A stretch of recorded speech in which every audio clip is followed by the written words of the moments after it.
Scott Boras ruining baseball? Yes, unequivocally, yes. I also think he is I too. know it's his job, and he does his job unbelievably well, but it absolutely is ruining the sport. It's killing teams. Once you know a client goes to Scott Boras, there are certain teams that it automatically eliminates half of the league, maybe even 3/4 of the league that you just know he's not going to go there. And what I think is really bad about it is how petty he is. He is petty. If you know sports, you know Scott Boras is petty. He has multiple interviews where it's like with the Yankees, who I keep up with mostly, when it comes to Brian Cashman, it's like, oh, Brian will ask me. Like, he just has this ego about him to where he's just a scumbag. And I think that there's a problem with all of his clients consistently waiting until after spring training already starts to finally sign with a team. That shouldn't happen, especially when they're big name players. He also represents Blake Snell and Jordan Montgomery, who are free agents at the time we're filming this. Yes, because he's probably asking for a ridiculous amount of money, but the answer is no, and it's a hard no for me. Like, I wouldn't even budge on this. He's not ruining baseball.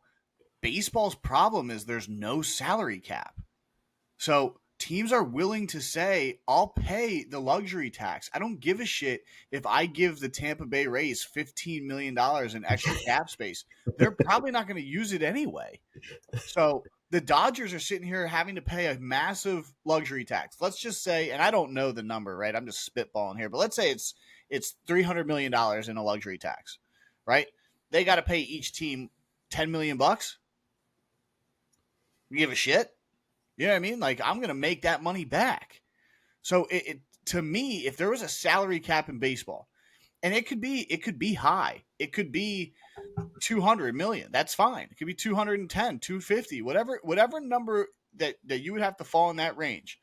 I'd be perfectly fine with having a salary cap in baseball to at least try and give people a shot at giving a remotely close offer to each other. But it shouldn't be, oh, I'm just going to go to this team. It's the reason why the big market teams are the big market teams. Because if you get into a bidding war against the Kansas City Royals, right? Like, if the Yanks would have came in or the Dodgers would have came in and been like, Bobby Witt, we'll give you $600 million. You think he's staying in Kansas City? No. Absolutely not. No. But Rob Manfred suggested a signing period in the future for MLB off seasons, and everybody knows, if you listen, how much I dislike Rob Manfred, but I'm kind of with him on this. I think that this is the one idea that he kind of nailed. I think that there should be not top level talent still available on the market during spring training. It's ridiculous at this point. Maybe have 3 separate signing periods, and maybe there is some sort of penalty for if you don't sign within these signing periods. There's some sort of penalty. It has to be a 1-year deal. You can't sign multi-year. I don't know what it is, but I think that it's getting a little ridiculous. That's a great idea. That is a great idea. And I would even go one step further and be like, if you don't sign this period, it's for 1 year. It's the league minimum. You know what I mean? But now you're gonna get guys pissed off. I don't give a shit, dude. Like, you can be creative with like signing bonuses and stuff, but still, yeah. But realistically speaking, right? First of all, the biggest problem I have with baseball is how baseball has extended into November. That pisses me off, number one, because your signing period could easily be November 1st to February 1st. Easily. Yeah. Like, how difficult would that be?